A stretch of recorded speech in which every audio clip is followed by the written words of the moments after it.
Boa noite, Priscila. Boa noite, Eduardo. Tudo bem? Eu vou esperar só 3 minutinhos para ver se aparece mais alguém. E aí a gente começa já, tá bom? Só esses 3 minutinhos, ok?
Pessoal, então vamos começando aqui. E hoje a gente vai começar a falar de um outro assunto. Então, mais uma técnica instrumental muito importante, que faz parte hoje de muitas indústrias, né, da análise aí de vários laboratórios diferentes, que é uma técnica que, na verdade, se consolidou como uma das principais técnicas de caracterização de amostras mais poderosas, né, uma das mais poderosas técnicas, que é a espectrometria de massa. Eu não vou falar especificamente do acoplamento com a cromatografia, que seria a ferramenta hoje que mais interessa os laboratórios farmacêuticos, alimentícios, prestadores de serviço, laboratórios, então, né, de centros de pesquisa, mas vou falar especificamente da técnica mesmo, que é a espectrometria de massa, que tem uma aplicação muito ampla, tá? Antes de começar a falar, então, dessa nova técnica, eu queria perguntar para vocês se sobrou alguma dúvida da parte nossa de ressonância magnética nuclear. Eu não entrei em detalhes sobre o carbono 13 ou outras possíveis leituras, né, de núcleos que também têm spins ímpares. Falei principalmente das características gerais e depois da parte de interpretação somente do espectro de próton, então, trabalhando com hidrogênio. Mas qualquer outro núcleo que fosse, então, o foco da ressonância, seria da mesma forma, né, avaliado como a gente fez para o hidrogênio. A diferença é o deslocamento, que é diferente, e poucas outras características aí que vão mudar. Aí tem uma atividade aberta, que era para ser até o dia 24, mas eu tinha esquecido de colocar o arquivo, ou o arquivo não apareceu, não sei bem o que aconteceu. Então, eu fiz uma correção nessa atividade hoje, coloquei uma nova data, e estendi o prazo até o outro final de semana. Então, alguns dias a mais aí. Alguém tem alguma pergunta ainda relativa, então, à RMN? A atividade é toda em RMN, com exercícios da parte de tentar esboçar como que seria o espectro, que foi um exercício que nós fizemos, né, em sala, e uma interpretação de alguns espectros, tendo a fórmula molecular, tem que ser elaborado, então, a proposta da fórmula estrutural. Se chegaram a ver, tem alguma dúvida, querem perguntar alguma coisa?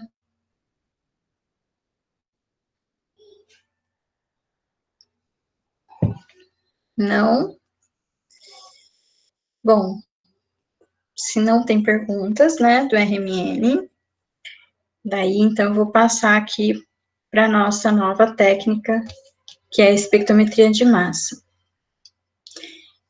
Essas aulas com exercícios muito similares aos que estão na lista, estão disponíveis lá no portal, né, estão gravadas, e aí vocês podem ver a resolução de alguns exercícios, tá bom? Então, se não tem perguntinhas do RMN, eu vou começar agora aqui a compartilhar a tela para mostrar para vocês, né, como que a gente trata essa técnica da espectrometria de massa. Vou mostrar para vocês um pouquinho do que seria o equipamento, né, na verdade, nós temos alguns tipos diferentes de equipamentos para aplicações um pouquinho diferentes. Então, tem equipamento com alta resolução, a gente tem equipamento que vai ter aí uma característica para permitir maior fragmentação. Então, temos algumas mudanças aí em tipos de equipamentos. Os mais usados são quadrupolos, mas a gente tem algumas outras opções também. Então, vou tentar falar um pouquinho da parte instrumental, e, como sempre, a gente vai ter que, então, interpretar também esses espectros, que são espectros agora baseados em fragmentos de massa em relação a uma carga. Então, tudo que for analisado por espectrometria de massas, na verdade, tem que gerar íons, porque é através desses íons que a gente consegue ordenar as massas e fazer a leitura, então, de fragmentos, e quanto maior o número de fragmentos que a gente consegue analisar, mais específica é a chance da gente confirmar a molécula que está sendo avaliada, tá bom? Então, só para adiantar um pouquinho. Então, eu vou compartilhar aqui. Não coloquei esse material, vou colocar junto com essa aula de hoje no portal. Então, nessa aula de hoje vai ter o link para essa aula, vai ter o vídeo depois que eu conseguir, então, gravar o vídeo e tudo, e vai ter também essas apostilas e listas de exercício para o Massas, tá bom? Então, primeiro, né, eu queria mostrar para vocês como que o equipamento se organiza. Então, a gente tem aqui alguns itens que são essenciais para que a gente possa fazer espectrometria de massas, e esses itens, na verdade, têm algumas opções, algumas mudanças. Primeiro, a gente precisa introduzir a amostra. A amostra que vai ser introduzida no espectrômetro de massas, ela pode estar vindo de um cromatógrafo, né? Então, separou em uma coluna cromatográfica, que pode ser tanto da cromatografia a gás, quanto de uma cromatografia líquida de alta eficiência, e entra, então, no espectrômetro de massa. Esse acoplamento da cromatografia com a espectrometria de massa precisa de uma interface, mas essa interface hoje, ela é muito bem sucedida, principalmente para cromatografia gasosa, é uma interface muito fácil, né? Porque aqui a gente tem todos os elementos na forma gasosa, e aí já entra no sistema de uma forma conveniente para gerar os íons. Na cromatografia líquida, essa interface é um pouco mais difícil, mas existem opções hoje que têm um bom desempenho, principalmente eletrospray, e o APCI, né, que é uma interface, então, à pressão atmosférica, que vai ter uma ionização química. Então, são os dois grandes modos, né, de sair da cromatografia líquida e entrar na espectrometria de massa. Também é possível ter a introdução de amostra na forma de uma válvula de gás e uma sonda para sólidos, e aqui significa que, se não tiver a cromatografia, a gente precisa que essa amostra tenha um analito específico que vai ser avaliado, porque a espectrometria de massa não é seletiva. Então, se eu gerar fragmentos que estão vindo de estruturas químicas diferentes, eu não vou saber interpretar, na maior parte do tempo, o que vem de cada molécula, e vai dificultar bastante fazer, então, a análise dessa forma. Então, é necessário ter uma amostra que seja pura, né, que tenha um elemento só, se eu não fizer o acoplamento da cromatografia com a espectrometria de massa. Se eu fizer o acoplamento, cada pico separado na cromatografia vai ser analisado na parte da espectrometria como um composto diferente. Então, por isso que é uma junção muito bem-vinda, né? Porque aqui separa, e na espectrometria a gente consegue essa capacidade de confirmação. Bom, introduzimos a amostra, a gente vai ter que ter aqui uma fonte para gerar íons, porque tudo que vai ser analisado na espectrometria de massa precisa ser transformado em íons. Esses íons vão ser analisados em um analisador de massa, para que se conheça a razão da massa daquele fragmento em relação à sua carga, e também é necessário ter um detector de íons para realmente registrar o sinal, né? Então, o detector, ele tem aquela nossa função de detectar, e nesse caso, detectar íons. Essa parte do equipamento, que envolve esses 3 itens, ela precisa de um alto vácuo, para que não tenham interferências aqui, para que também não existam colisões com outros fragmentos que podem estar presentes, porque isso atrapalharia a análise, então, desses íons, tá? Então, aqui a gente tem um sistema de alto vácuo. Inclusive, o que estaria vindo aqui do próprio cromatógrafo, no caso da introdução via um cromatógrafo, o que for fase móvel precisa ser eliminado antes de entrar aqui, né? Porque senão atrapalharia bastante a análise em si dos analíticos que eu quero. Aqui, esse alto vácuo, ele pode ser obtido utilizando uma bomba mecânica, uma bomba difusora ou uma bomba turbomolecular. As melhores são as turbomoleculares, porque permitem um vácuo mais forte, e assim, então, a eficiência acaba sendo maior. Depois disso, a gente precisa de um computador para adquirir todos esses dados e tratar esses dados. E aqui, só destacando, como fonte de íons, nós podemos ter aqui a ionização por elétrons, que é o impacto de elétrons. Essa ionização, ela funciona bem quando a gente trabalha, por exemplo, com cromatografia gasosa. A gente pode ter a ionização química, que aqui eu já tenho, então, a geração de um íon referente a uma reação química, né, com um agente químico específico. Aqui é um bombardeio de elétron, que vai arrancar outros elétrons, gerando radicais e íons, né, ou e-íons. Eu tenho também a ionização química à pressão atmosférica, que é o que melhor funciona para a cromatografia líquida. O eletrospray, que também é a segunda opção aqui do acoplamento com a cromatografia líquida. Tem algumas características, né, para usar uma ou outra. E ainda é possível também trabalhar com o plasma indutivamente acoplado e ter, na verdade, o ICP e o massa em linha, né, quer dizer, acoplado aí para completar as suas tarefas.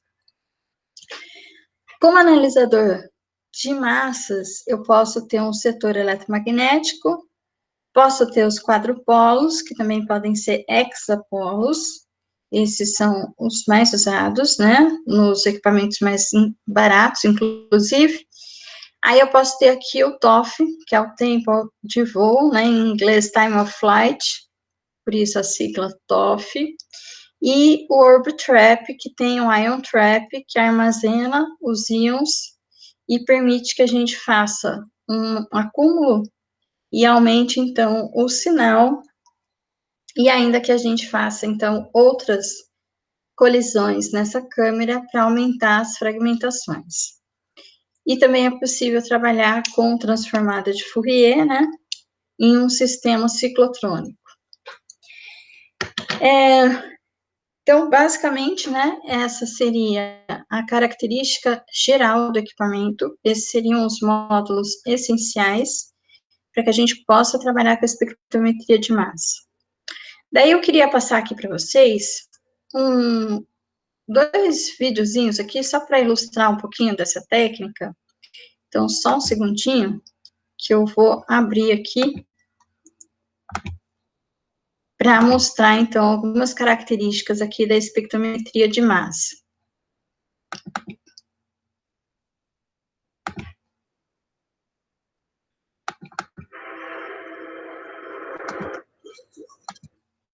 Vou tirar o som aqui para explicar um pouco melhor, porque os vídeos estão todos em inglês.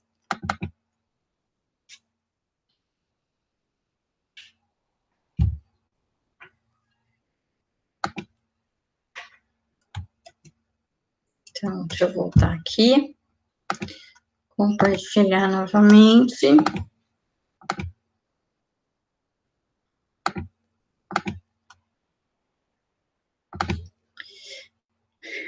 Então, aqui é um laboratório que trabalha com espectrometria de massas. Aqui, o equipamento não está acoplado a um cromatógrafo, é só o equipamento.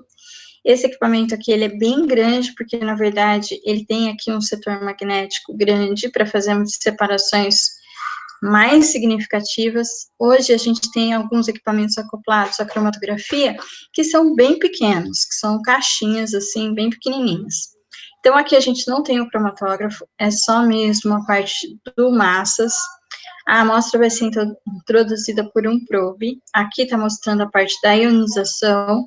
Aqui é aplicado um campo elétrico e um setor magnético, que é essa parte maior aqui.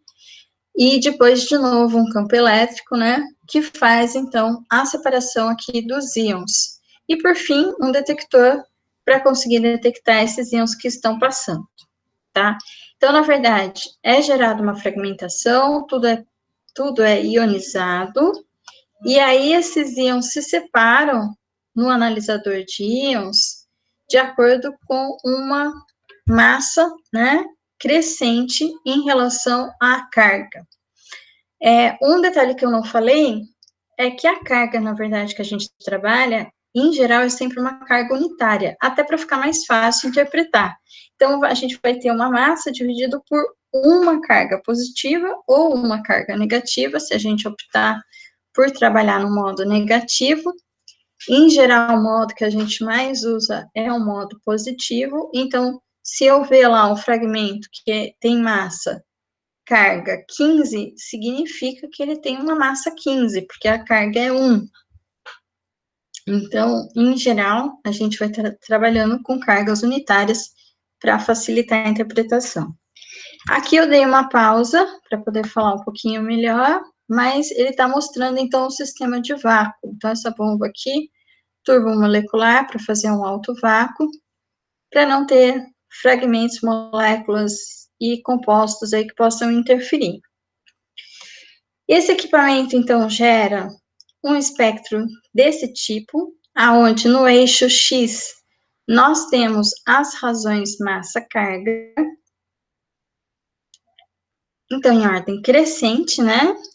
E tem alguns picos desse espectro que são mais importantes porque representam algo em particular. Deixa eu voltar de novo aqui um pedacinho só para falar. Então, esse daqui, em geral, o último pico a aparecer vai ser o íon molecular. Então, isso daqui é a própria molécula inteira, a própria massa da molécula inteira com uma carga. Então, às vezes, difere em um próton, tá? Então, por exemplo, a massa molar é 160, aparece 161. Por quê? Porque é a própria massa mais um próton, às vezes menos um próton, e eventualmente pode acontecer algum tipo de formação de adulto, que a gente chama, que é a junção de um ou mais fragmentos e acrescenta aqui alguma massa a esse íon molecular. Mas, em geral, a gente tem, então, essa informação importante, porque já dá uma ideia da molécula em si. Esse fragmento mais abundante, que vai ser o mais alto do espectro, que alcança aqui a abundância maior, então, no eixo Y, a gente está medindo a abundância. Ele vai ser o mais estável, então, esse é o fragmento que se forma e que aguenta estar ionizado e ainda assim ser estável.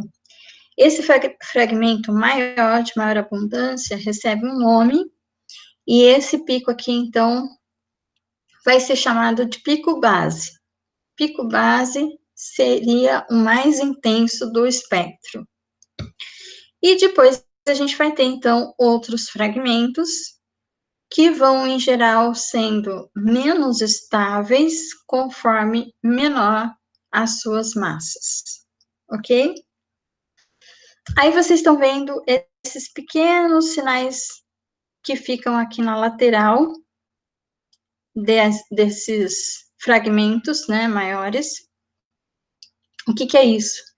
Aqui a gente tem massa de isótopos. Então, na verdade, seria o mesmo fragmento, só que com carbono 13. O mesmo fragmento, só que com deutério, em vez de hidrogênio. O mesmo fragmento, só que se, por exemplo, tiver um cloro, com um cloro isótopo, né? E assim por diante. E isso acaba ajudando a interpretar o próprio espectro, porque a gente conhece a razão entre os isótopos, né, na natureza.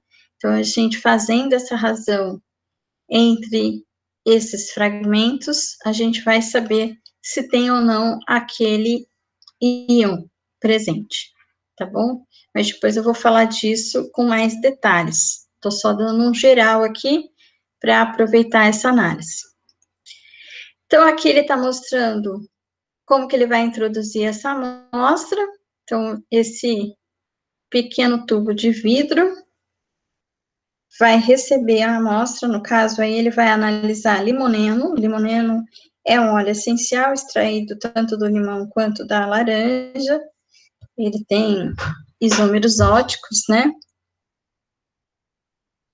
Para o cheirinho do limão, o cheirinho da laranja. Então, ele colocou uma pequena quantidade da amostra e esse probe, então, vai permitir a introdução da amostra. Esse sistema está em vácuo, então é claro que ele tem que ser muito bem fechado.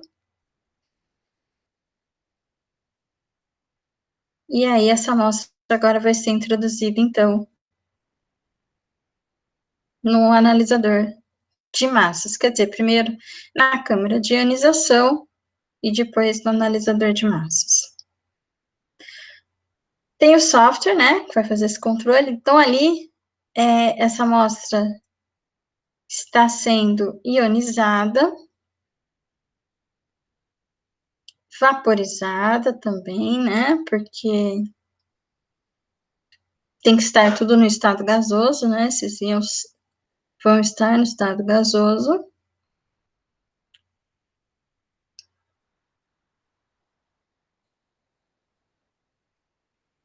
Quando a gente tem essa interface à pressão atmosférica, muitas vezes ela precisa ser limpa, porque aí está sendo mostrado que vai ser feito impacto de elétrons, e esse bombardeio com elétrons é que vai gerar, na verdade, os íons. Então, esse equipamento aí, para gerar os íons, trabalha com impacto de elétrons.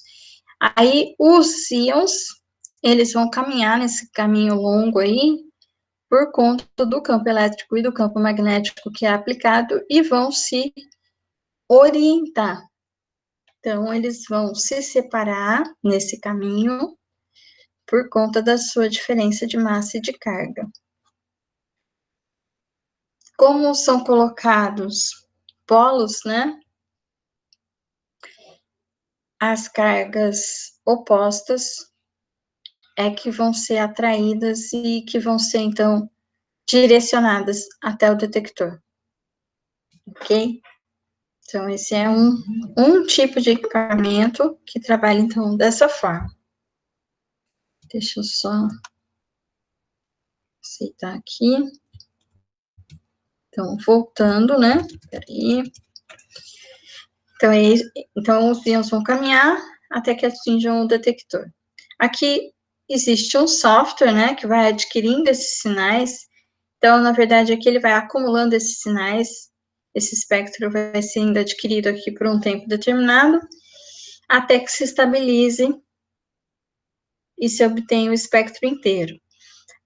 Como eu falei para vocês, aqui no eixo Y eu tenho a abundância, e aqui o que atinge, então, a maior porcentagem seria o fragmento mais estável, que a gente chama de pico base. Aqui foi possível adquirir o fragmento relativo à massa molar, né, dessa estrutura. Então, o limoneno tem exatamente essa estrutura aqui. Esse seria o 136, que é a massa molar dele. Então, é o 136 com carga positiva. Aí, aqui tem um fragmento 121, 107 seria o mais estável. E aqui ele já está imprimindo, então, o resultado. Deixa eu aproveitar aqui e falar para vocês. Então, quem é esse fragmento 121? Como é que a gente analisa isso? Exatamente tentando visualizar com algumas informações da própria química orgânica aonde que essa molécula teria possibilidade de fragmentar, ou seja, de perder pequenos pedaços devido ao bombardeio de elétrons. Então, se a gente imagina essa molécula aqui inteira com a massa 136, a hora que a gente vê esse outro fragmento aqui com a massa 121, que cálculo que a gente faz? Quanto perdeu? Então, perdeu uma massa de 15. E aí a gente começa a olhar a estrutura e pensar quem seria o fragmento 15 que essa molécula pode perder. Olha só, Esse CH3 tem justamente uma massa 15, então 12 mais 3, 15, ou esse CH3 também tem uma massa 15, 12 mais 3. Qual é o mais viável de ser perdido, esse ou esse? Quando a gente lembra da orgânica, a gente lembra que, de preferência, o mais estável vai ser o carbocátion com maior substituição. Então, carbocátion terciário. Então, aqui, eu vou tentar ver qual que seria o carbocátion formado mais estável, para conseguir perceber, então, qual seria o fragmento perdido. A hora que eu olho o próximo fragmento mais abundante, que na verdade é o mais estável de todos, ele tem a massa 107. Então, a hora que eu comparo com 136, significa que ele perdeu 29. 29 é igual a 1 CH3 mais CH2. Então, aí eu já percebo que a principal fragmentação deve estar aqui, ó, CH3, CH2.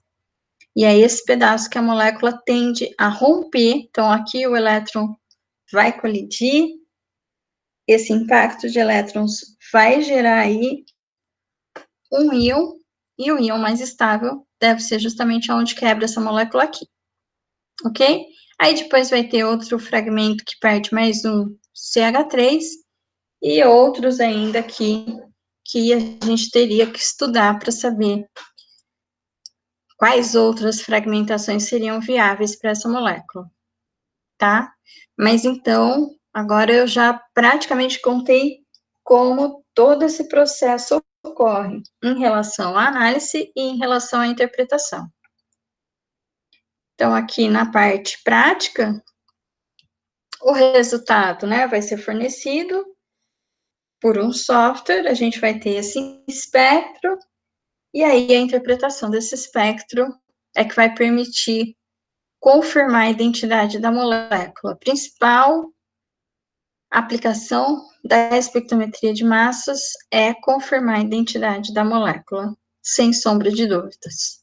Então, aqui ele está mostrando, né, as características. Bom, aqui um outro equipamento, então aqui já acoplado à cromatografia gasosa, então aqui eu tenho o cromatógrafo gasoso, com injetor automático, e aqui essa caixinha seria o espectrômetro de massas. Então, nesse acoplamento, tem uma interface aqui, né, entre os dois sistemas. O que está sendo separado na nossa coluna entra aqui na lateral, no próprio espectrômetro de massas, e aí cada pico separadamente pode ser analisado para gerar um espectro correspondente.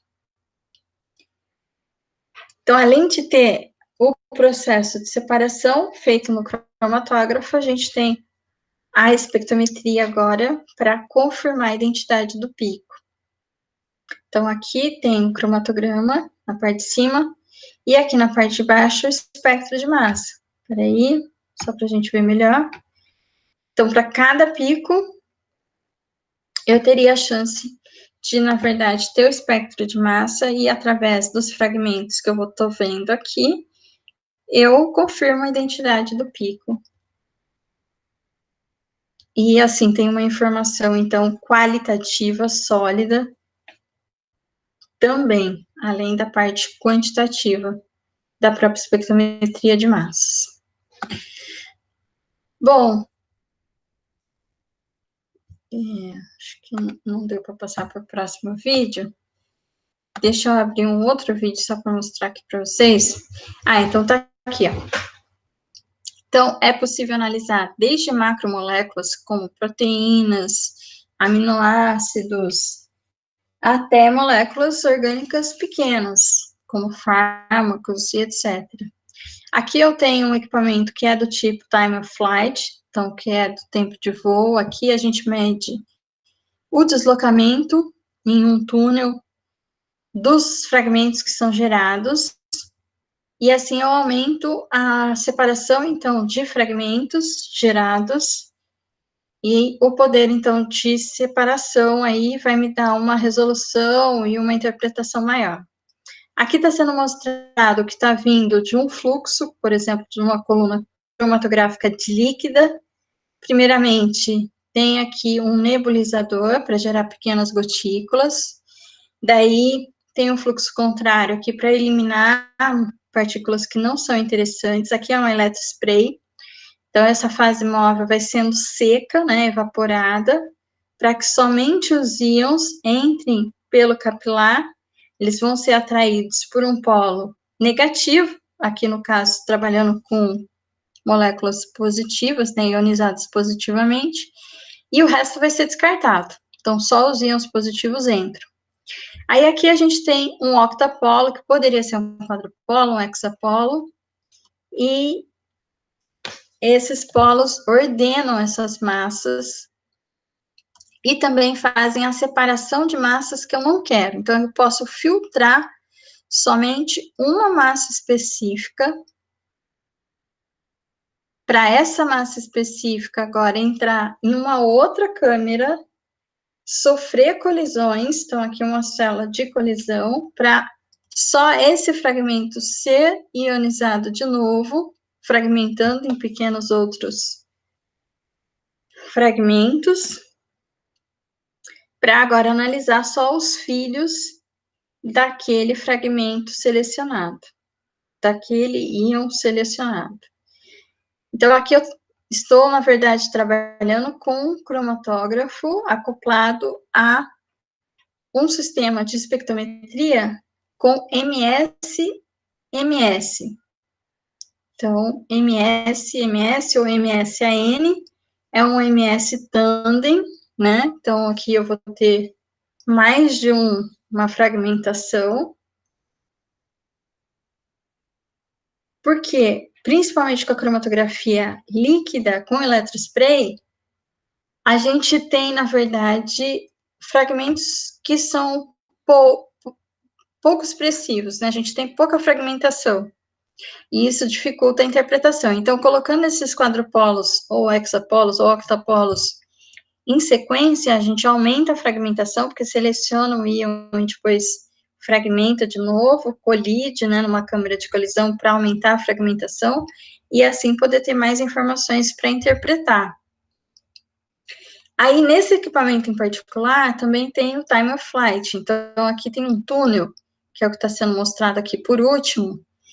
Esse túnel, ele tem um percurso longo para... Aqui, ó, então, eles estão aqui num período de voo, né, por isso time of flight, que é um voo livre aqui, e isso aumenta, tem uma placa de reflexão para orientar os íons, e isso aumenta o poder de separação. E esses íons são ordenados agora em relação às suas massas correspondentes. Aí, aqui tem o detector, que é o fotomultiplicador, então aqui eu tenho fótons, né, e eu amplifico esse sinal. E da mesma forma que eu disse antes, vai ser gerado, então, o espectro de acordo com as massas, cargas, né, de cada fragmento que foi adquirido. Então, fica adquirindo sinal, até que se complete aí o espectro, tá? Então, aqui no caso, um sistema de cromatografia líquida que vai estar trabalhando na interface aqui com o eletrospray, gerando pequenas gotículas. Daí, deixa eu mostrar só mais um vídeo. Então, deixa eu só abrir mais um videozinho aqui para ilustrar.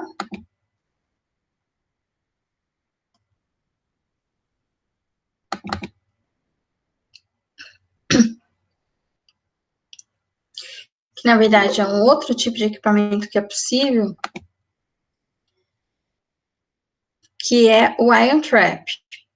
Então, na verdade, tudo é massa, né? Então, tudo é espectrometria de massa, só que são diferentes formas de trabalhar para, na verdade, ter resultados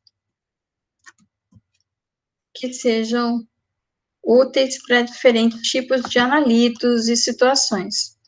Então, deixa eu compartilhar aqui com vocês esse outro equipamento, que é um Ion Trap. Então, aqui eu vou ter uma câmera de acumulação. Então, aqui o equipamento tem a seguinte característica, né? Aqui tá vindo a nossa amostra, aqui vai ter a interface de entrada com o cone, né?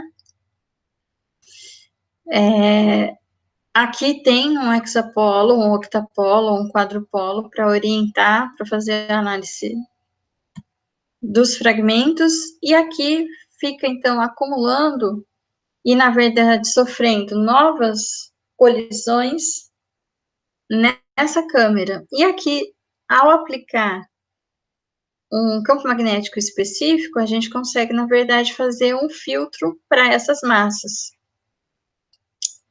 Então, aqui está vindo os íons, estão sendo direcionados, aqui no quadrupolo eles são orientados, aí eu posso, inclusive, fazer uma seleção e eliminar alguns, ou fazer, então, novas fragmentações aqui na câmara de colisão, aplicar campos elétricos específicos para ter a análise separada, então, de cada fragmento gerado. Então, aqui eu vou fazer um scan, cada fragmento separadamente vai sendo orientado aqui,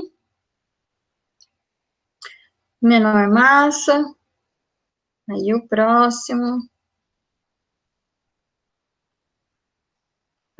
massa, e assim por diante, ok? Então, se a gente der uma olhadinha aqui,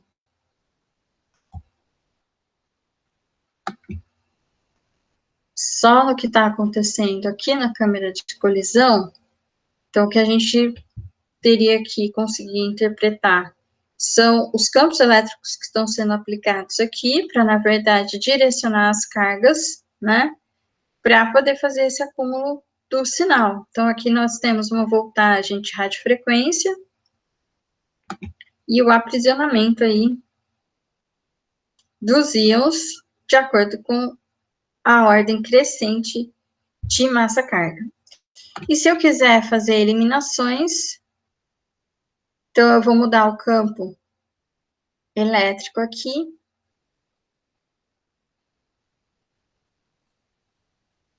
dentro dessa câmera. Então, aqui, ó, a voltagem de radiofrequência está sendo elevada, aumentada, né, com o tempo, para orientar aqui as diferentes massas-cargas.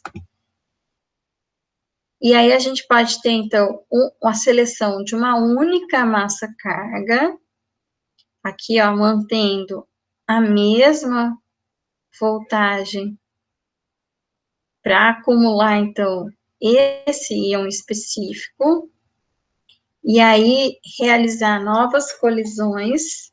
Então, aqui eles estão colidindo, né, para gerar novos fragmentos filhos dessa massa aqui anterior. Ok? E aí a gente vai ter, então, fragmentos de um fragmento específico. E agora sim, fazendo o scan, a gente ordena essas massas e obtém o espectro. Certo? Então, essa câmera permite esse tipo de situação. Então, aqui, no processo como um todo, a Ion Trap, né, vai ter os quadrupolos para orientar, e aí vai gerar aqui o espectro de acordo, então, com a ordenação das massas. Ok? Então, existem essas diferenças e essas possibilidades, existem outras, inclusive, para trabalhar com laser, ablasão a laser, quando a gente tem sólidos, mas o processo em si, o que está acontecendo, o que gera o sinal, é coincidente, né? Então, quer dizer, é a mesma coisa. É a fragmentação de uma molécula em relação, então, às suas características da massa em relação à carga, né, do fragmento gerado, e a gente interpreta esses fragmentos para saber qual é a molécula que deu origem e confirmar, então, a identidade. Agora eu não consigo fechar essa apresentação. Na verdade, é um esquema em Flash e ele travou aqui.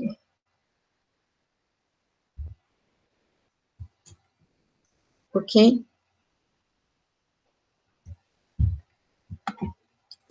Então, só para ilustrar essas possibilidades aí das leituras, né, com massa, tá? Então, deixo isso aberto por enquanto. E vamos voltar aqui para a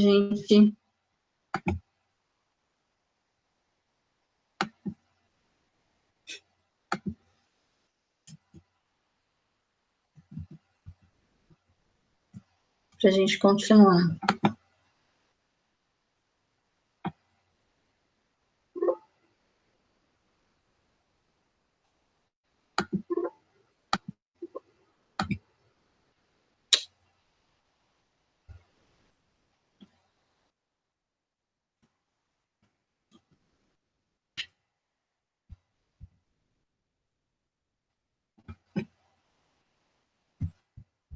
Só um minutinho para eu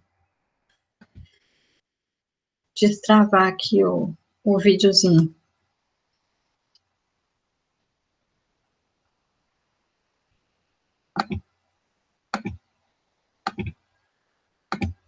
Pronto.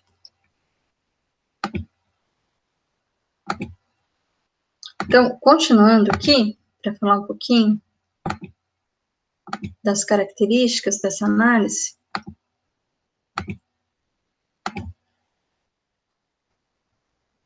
Então, mostrei um eletrospray, mostrei um impacto de elétrons, um time of flight, um ion trap, né, que seria uma opção aqui do warp trap, um setor eletromagnético, que foi aquele primeiro.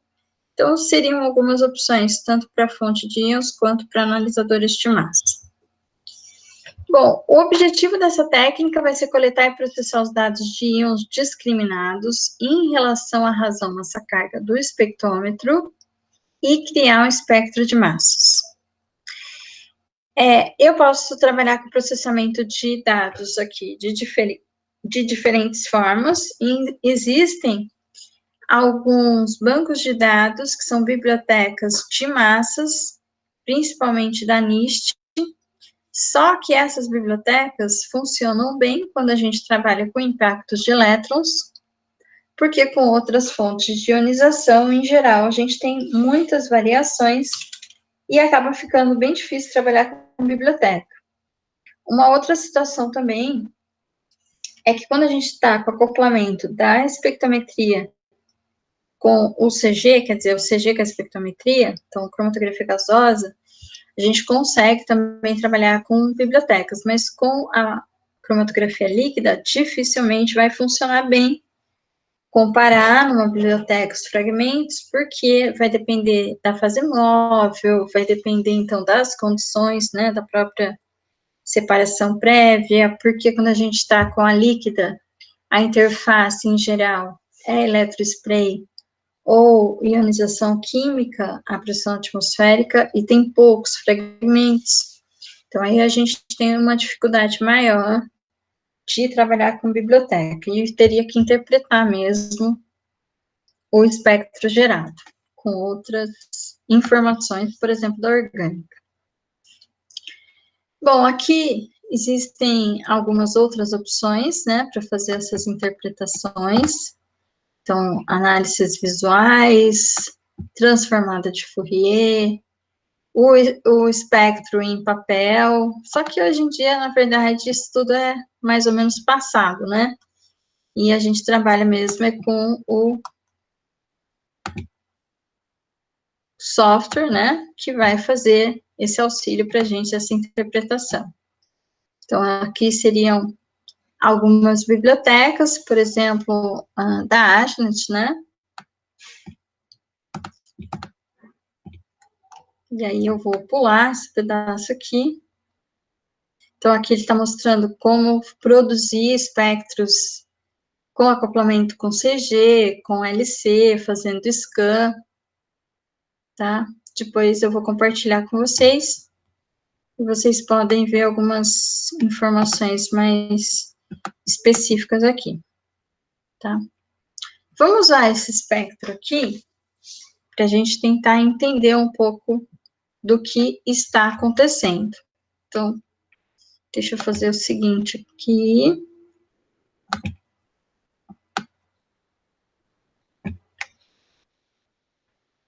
Só para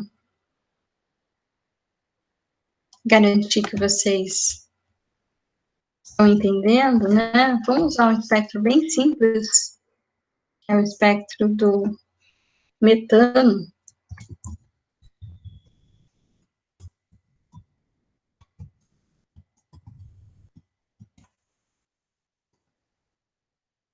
Para praticar um pouquinho. Então, deixa eu aumentar aqui.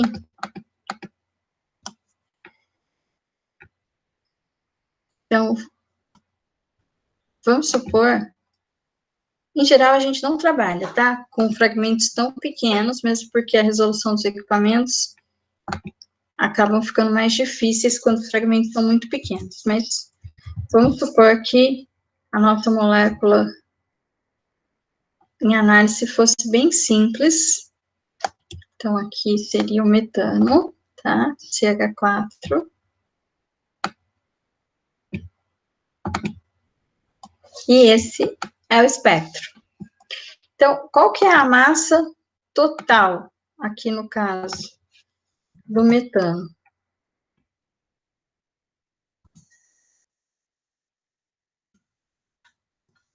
Aqui a gente tem uma massa molar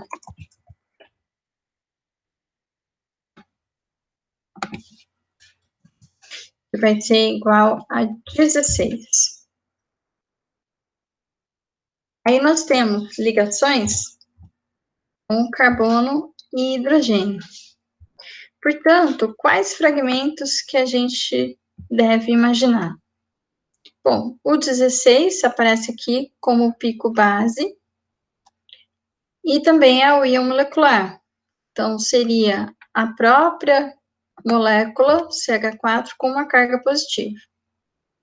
Depois aparece o 15, que seria com um hidrogênio a menos, o 14 com 2 hidrogênios a menos, o 13 com 3 hidrogênios a menos, e por último, o próprio carbono puro, carbono com carga. Então, seria 12 o fragmento. Também tem esse 17, que está aparecendo aqui muito pequenininho, mas está, que é, então, o próprio metano, só que com um próton, né? Com uma massa, então, 17. Então, aqui fica simples, basicamente, interpretar esse espectro. Então, nós temos possíveis fragmentos aqui, rompendo, então, essas ligações do carbono com o hidrogênio. Ok? Então, aqui seria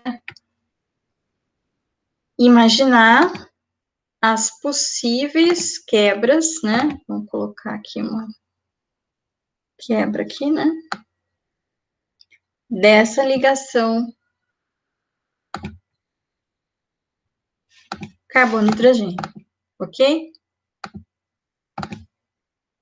E aí eu tenho esses possíveis fragmentos.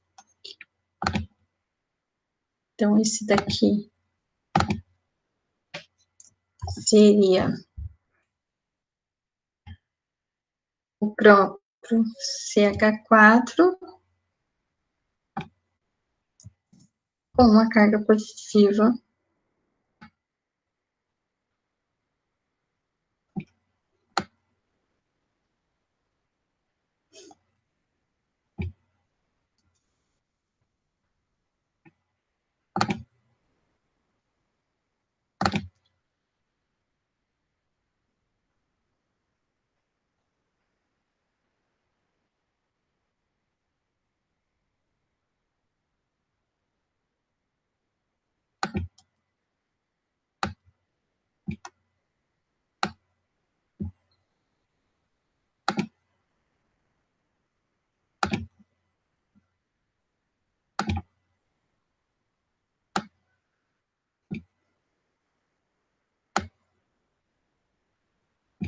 e assim por diante. Então, aqui CH4 com a carga positiva, aqui CH3, aqui CH2, CH e, por último, só o carbono positivo. Certo? E se fossem moléculas, então, maiores, o que a gente tem para interpretar seria da mesma forma. Então, deixa eu pegar um outro espectro aqui. Então, por exemplo, essa molécula que tem essa estrutura. Então, aqui a massa dela é 415, tá? Então, tá marcado aqui, ó, 415 unidades de massa atômica. Aqui é possível também ter o íon molecular, só que bem pequenininho, porque é uma molécula muito grande, então armazenar uma carga aqui não é muito estável. O íon base é o mais intenso, que no caso aqui é esse 163, que é a principal fragmentação, a mais abundante, a mais estável. E aí nós temos outros fragmentos também intensos aqui, 181, 209, que teriam que ser interpretados, onde são os pontos mais comuns, ou mais possíveis, ou mais prováveis dessa molécula romper, dessa molécula quebrar, tá? Então, aqui a gente faria a subtração 415 menos 163, para pensar mais ou menos que fragmento que foi perdido. E aí ia fazendo a interpretação. Por exemplo, né, trabalhando do 127 para o 115, a gente percebe que tem aqui uma diferença de 12. Então, provavelmente, uma diferença relativa a um carbono. Aqui, do 91 para o 77, a gente tem uma diferença de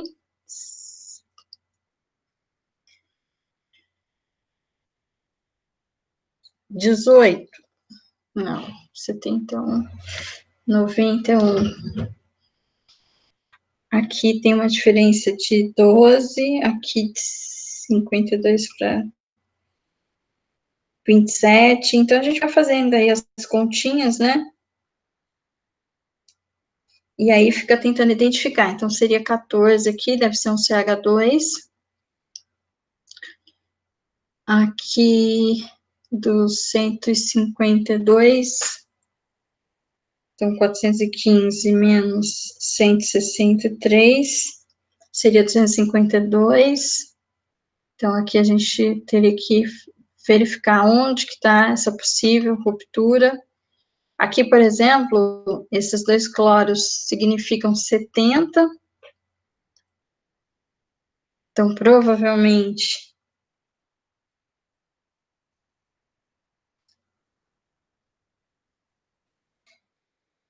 esse 91 deve ser desse pedaço aqui, né?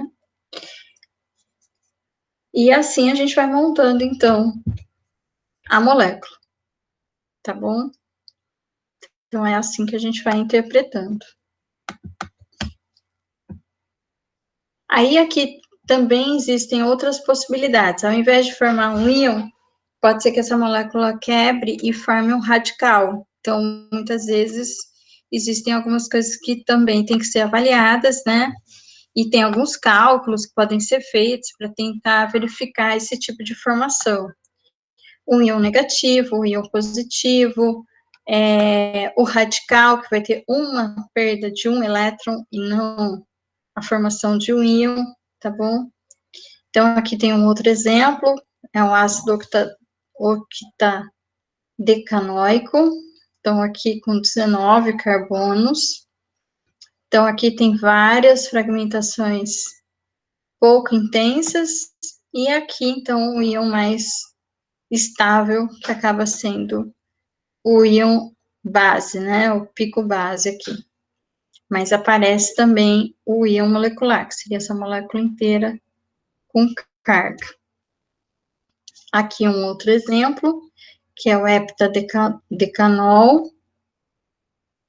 Então, da mesma forma. E aí a gente vai ter algumas características que acabam ajudando. Então, de acordo com algumas tabelas, então nem sempre a gente precisa ficar fazendo as continhas, já existem algumas tabelas que ajudam, para não ter que ficar fazendo conta. Então, aqui tem isótopos e tem as porcentagens de abundância, isso já ajuda para identificar aqueles picos do lado, que dão uma indicação do tipo de átomo presente no fragmento. Então, se eu tiver dois picos pequenos do lado e com uma diferença de uma unidade, deve ser carbono 13 e carbono 14. Se tiver oxigênio, eu vou ter, então, uma diferença de 2. Então, vai ter um pico 16, um 18, um 17, um 18, tá? Se eu tiver silício, então vai ter uma diferença aqui também de uma unidade. Se tiver enxofre, uma diferença de unidade por conta dos isótopos. Se for cloro, então eu vou ter uma diferença de 2 unidades, então 35 e 37.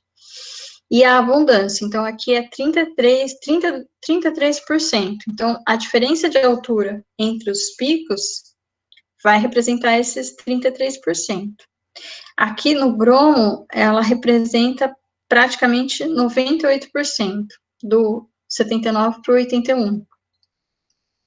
Então, usando essa informação, a gente consegue ter uma ideia também se existe oxigênio, cloro, enxofre, por conta dessas razões de isótopos em relação às abundâncias. Quando a gente tem um hidrocarboneto de cadeia longa, a gente consegue fazer essa conta justamente pelo carbono 12 e carbono 13, que tem uma diferença aqui de 98,89 para 1,11 nas abundâncias. Então, a gente vai conseguir saber o número de carbonos presentes. Aqui no bromo, 50%, mais ou menos, né? 50 e 49. Eu vou mostrar isso em exemplos para facilitar. Mas, então, a gente usa essas informações, né, dos isótopos para ter uma ideia. Então, aqui, por exemplo, né, o cálculo em relação ao carbono. Então, se a gente ponderar a abundância do isótopo do carbono 12 em relação à abundância do isótopo do carbono 13, a gente vai conseguir usar essa razão para saber a quantidade de carbonos totais da molécula. Se a gente tiver aqui cloro, então essa diferença entre os isótopos também vai poder ser útil para saber se naquele fragmento tem cloro. Depois eu vou mostrar algumas situações. Aqui, por exemplo, ó, então, se eu tiver um fragmento com a mesma, praticamente, intensidade, aqui é 50% e aqui é 49%, por isso que eles parecem muito próximos, né, ó, 50,5 e 49,5. Então, os isótopos têm praticamente a mesma abundância, e aparece uma massa e uma massa mais 2. Então, aqui é porque tem bromo. Se tiver 2 bromos, vai aparecer dessa forma. Aqueles picos laterais vão indicar, então, a presença de bromo. E outras combinações aqui vão permitir, então, determinar que tem bromo na tua molécula. No caso do cloro, a diferença vai ser de 33%, por causa da abundância do isótopo, tá? Então, aqui é 1 para 1/3, 33%. E aí vai aparecer um pico e o outro que vai ser 1/3. Então, tá aqui, ó. Então, vai ter um pico aqui com uma massa e um outro lateral com uma massa mais 2, só que agora 1/3 dessa proporção aqui, que vai indicar a presença de cloro. E isso vai ser possível também ser feito para oxigênio, enxofre, e alguns outros átomos. Então, isso vai ajudando a ter uma ideia aí dos fragmentos, né, da característica desses fragmentos. No caso do carbono, então, a abundância relativa é 98 para 1. 98,8% para 1,1%. E o carbono 13 para o carbono 12 tem uma diferença de 1 unidade.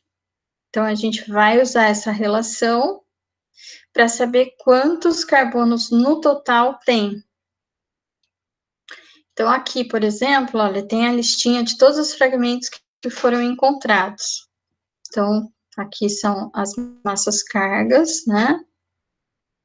Então, 2, 12, 13, 14, 15, 16, 25, 26, 27, 28, 29, 30, 31. Daí, o que foi feito aqui? Já que aqui tem as intensidades, então fica mais fácil fazer esse cálculo. Então, foi comparada a intensidade do 30 com o 31, que é o íon molecular, e esse íon mais um, que deve ser do carbono 13. Aqui a diferença deu de 100 para 2%.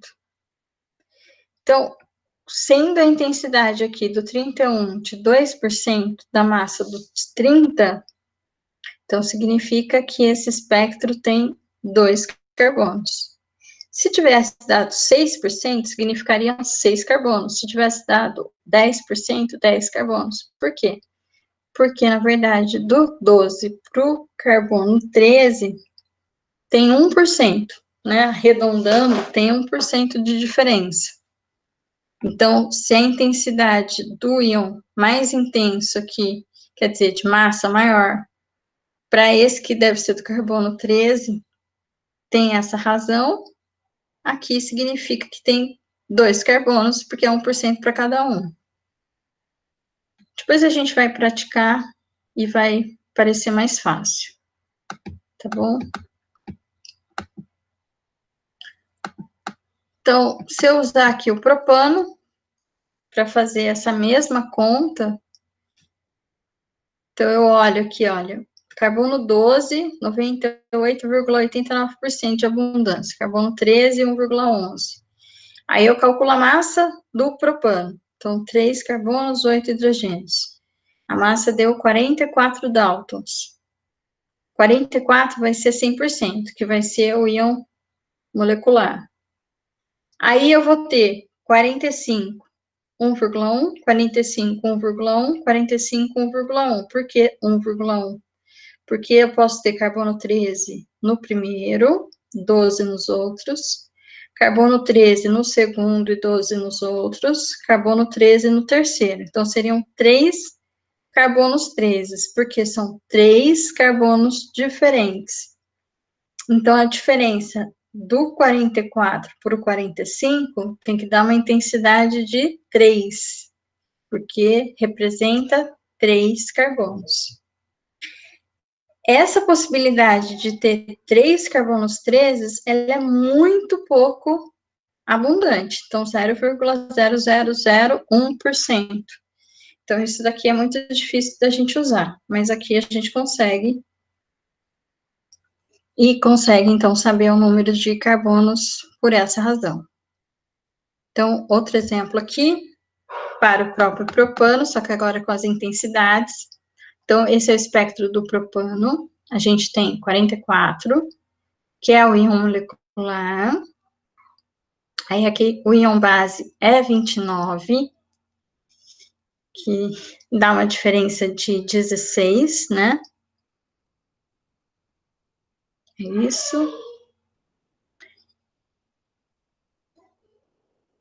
Se fosse 30, seria 14, 15, né? Dá uma diferença de 15.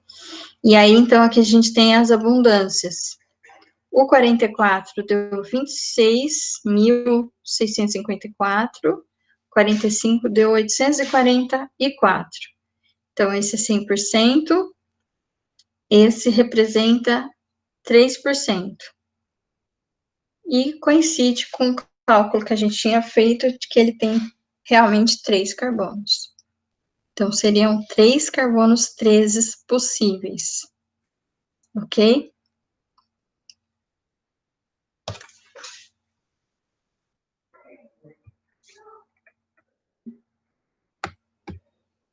Aí aqui um outro exemplo, né, com o butano, da mesma forma.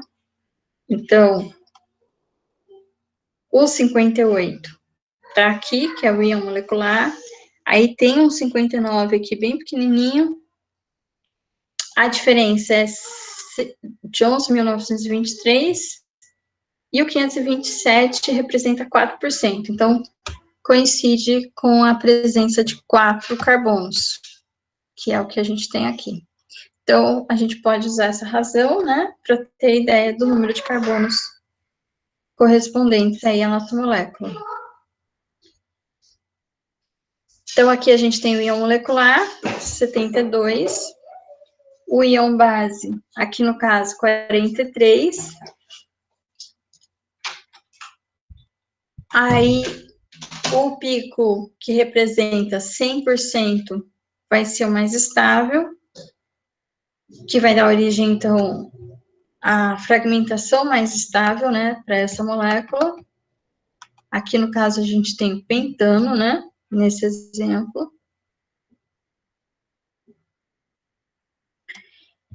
E quando a gente pega um pouquinho de experiência, a gente acaba percebendo que os hidrocarbonetos, então, hidrocarboneto que não tem ramificação, que não tem outro heteroátomo, né, que não tem oxigênio, nitrogênio, que não tem halogênio, ele vai ter basicamente essa sequência mesmo, que é uma diferença de 14 ou de 15 unidades. Por quê? É a perda de cada pedacinho desses. Então, aqui é 72, menos 15, 57, menos 15 ou 14, aqui acaba ficando um pouco difícil, né, diferenciar uma unidade, porque pode ter um hidrogênio nessa ramificação, né, nessa fragmentação. Aí, então, 57 menos 14 vai dar o 43.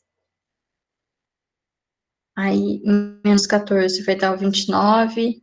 Então, são essas fragmentações, né, de romper aqui cada CH3, CH2, CH2, CH2. Então, aqui vai fragmentando. Então, quando a gente tem o hidrocarboneto, essa sequência aqui é muito típica, muito tradicional. Então, aqui a gente está com pentano, fazendo a relação dos isótopos. Aqui não dá para ver o 73, né? Mas quando a gente pega o relatório do equipamento, ele mostra essas fragmentações menos intensas, inclusive o 73, fazendo essa razão aqui, do íon base, do íon molecular, né, que é o 72, que dá 8.366, para essa abundância aqui, do 461. Então, aqui é 100, aqui é 5%. É a razão mesmo entre eles. 461 dividido por 8.366 vezes 100. Então, dá 5%.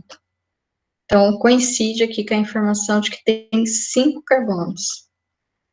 E olhando aqui a relação entre os fragmentos, a gente vai ter exatamente essa proporção. Então, 72, menos 15, 57, menos 14, 43, menos 14, 29. Tem o 14 aqui também, é que ele está pouco intenso, então não apareceu aqui, mas olha, no relatório dá para ver o 14, que seria o CH2 também, aí tem o menos 1, e tem o só carbono, que seria aqui o 12. E ainda tem o 2, que seria 2 hidrogênios. Tá bom? Desses fragmentos, qual que é o mais estável? É o pico base aqui desse espectro, é o 43. Então, o 43 é onde a gente pode ter aqui menos 15, menos 14, vai ser esses três aqui, né? Que podem formar, então, um rearranjo aqui para ter um carbocation mais estável, por isso que esse aqui é o pico base, né? Que seria o mais estável aí. Seria CH3, CH2, CH2, que rearranja para ter a carga positiva no radical. Tá bom?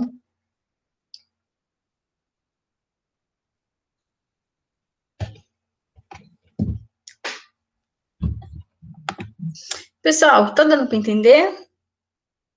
A Priscila fez uma pergunta. O espectro mais intenso não é necessariamente a estrutura toda? O espectro mais intenso? Ou você está falando do pico mais intenso? Não, Priscila.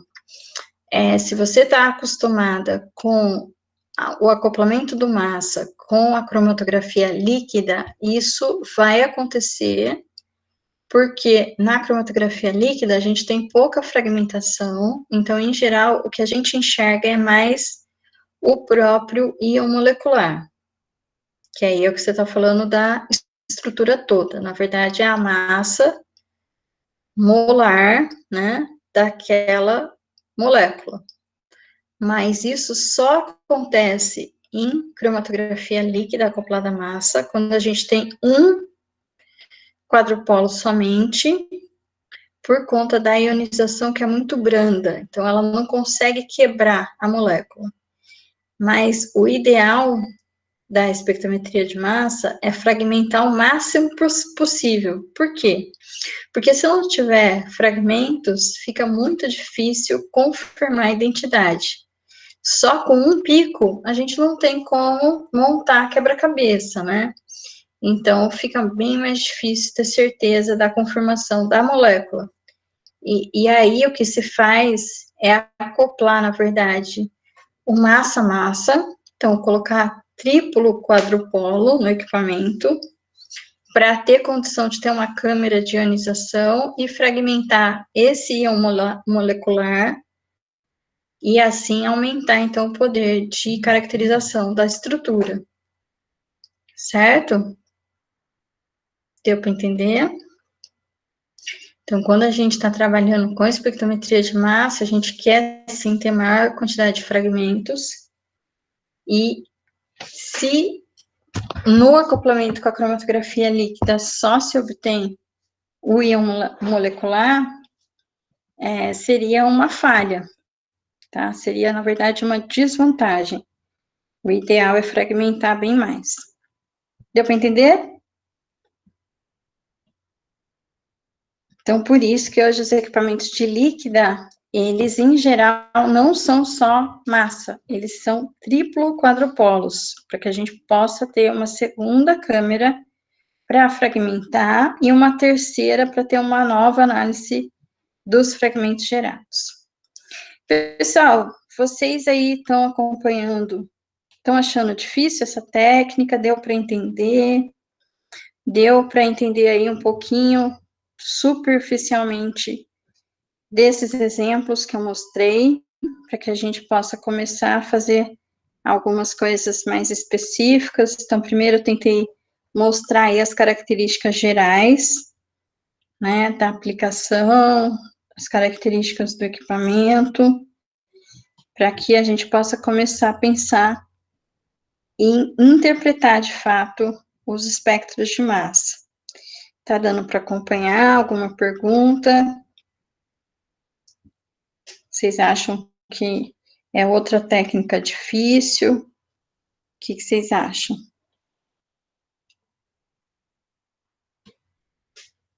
Não acham nada. Tá. Bom, vamos fazer o seguinte, são quase 8h30, vamos fazer um intervalinho de 15 minutinhos e a gente dá continuidade. Eu vou preparar aqui, então, uma outra apostilinha para mostrar para vocês. Complexo de novo, Gustavo? A gente tem que pegar o jeito, né? Cada técnica dessa, cada interpretação de espectro exige um certo treino. Então, vamos fazer um intervalo e aí a gente vai começar a olhar um pouco mais de detalhes, né? Para começar a praticar um pouquinho em alguns casos mais específicos, tá bom?